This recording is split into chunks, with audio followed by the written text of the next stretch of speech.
Three Girls from YABA.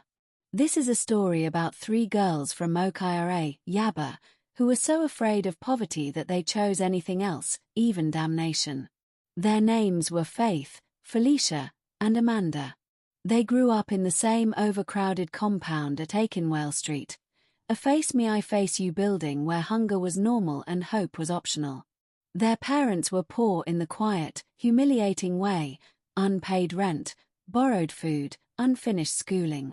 None of the girls completed secondary school. Poverty ended their education early.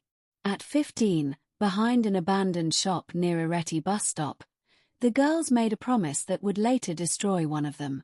Using a rusty razor blade, they cut their fingers and let their blood fall onto the ground. They swore they would never remain in YABA. They swore they would live in Lekki Phase 1 or Victoria Island. They did not care how the money would come: men, shame, or sacrifice.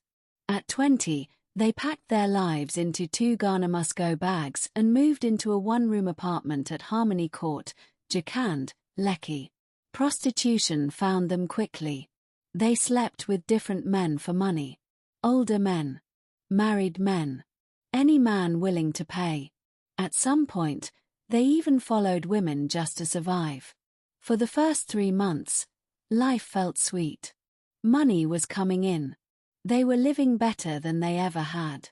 Men from Chevron Drive, Admiralty Way, and Onairu began to visit.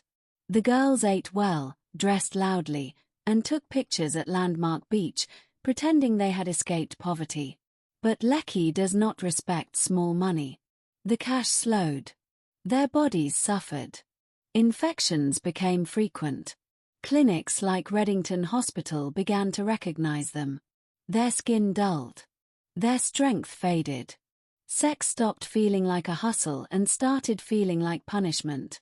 Eventually, Felicia and Amanda started talking about going back to YABA. Faith refused. Faith had always been the strong-headed one. The leader. The one who pushed them into danger. The one linking them to men and gigs. She said she would rather die than go back to the trenches and suffer again. That was when Faith suggested they visit Baba Kayode. They travelled from Lekki to Augun State to see him. His place was quiet, filled with skulls, dark and frightening. When he appeared, he asked them what they wanted.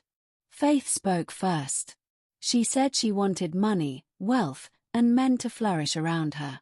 Felicia said she wanted success and money.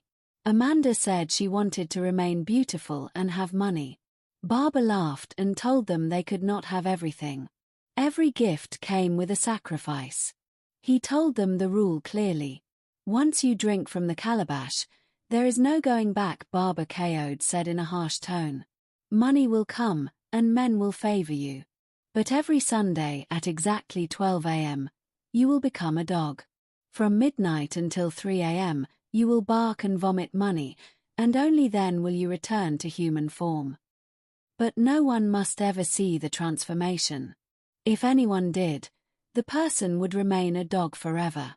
Baba Kayode said while handing the oath kalash over to the 3 girls. Felicia was scared and refused. Amanda cried and refused too.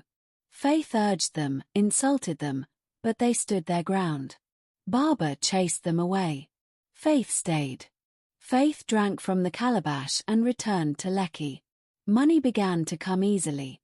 Men spent freely on Faith without explanation.